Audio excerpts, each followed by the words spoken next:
A few eyebrows were raised when Fernando Alonso willingly chose to leave Alpine, a team that finished 4th, to join Aston Martin, a team that finished 7th in the championship. Aston Martin Performance Director Tom McCullough has now spoken about what Alonso can realistically expect from them. I'm your host Dillon Shelley, and first up on Formula World, are Aston Martin already wary of Fernando Alonso's ambitions? McCullough started off by speaking about Alonso's expectations. He's not going to be happy fighting in the midfield. He wants to be part of the step we're wanting to take, which is to start challenging the top 3 teams. He then explained why fighting for the championship is not on the cards anytime soon. I think fighting for world championships next year, let's be realistic, isn't going to happen. We're on a journey, we're growing as a team, we're getting stronger as a team. He then suggested that Alonso is realistic. I think Fernando is going to add significantly to that. He's realistic, you know. He's on the journey with us. If we can fight the top 3 teams next year, I'm sure we'll be happy with that. He signed off by laying out their plans for the future.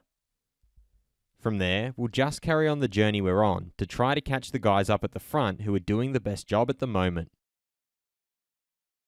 Fast feed. Mercedes driver Lewis Hamilton hopes that Ferrari are strong in the following years. They've definitely had a difficult year, but there's been some strong signs. McLaren's Oscar Piastri thinks that Lando's a very strong teammate to be able to learn from. I think it'll be a good working relationship.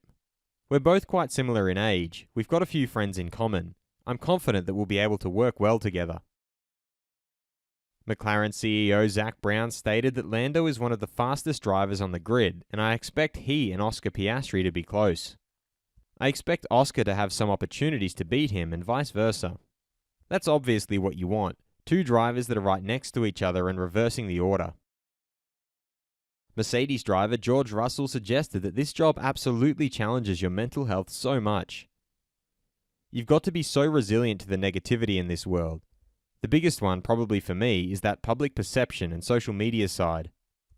I think that's also relatable to people who aren't in the spotlight, because social media is a pretty ruthless platform. Reigning world champion Max Verstappen revealed he doesn't really lose a lot of muscle. I never really have a lot of issues with driving a car, but I struggle more with just keeping my weight on the limit. Panthera team principal and co-founder Benjamin Durand confirmed that they are ready to resume their bid to enter F1. Will Fernando Alonso become frustrated at Aston Martin? Head over to my community page to vote in the poll and let me know what you think in the comments. And if you liked this video, feel free to subscribe and check out my others for all the latest in the world of Formula 1.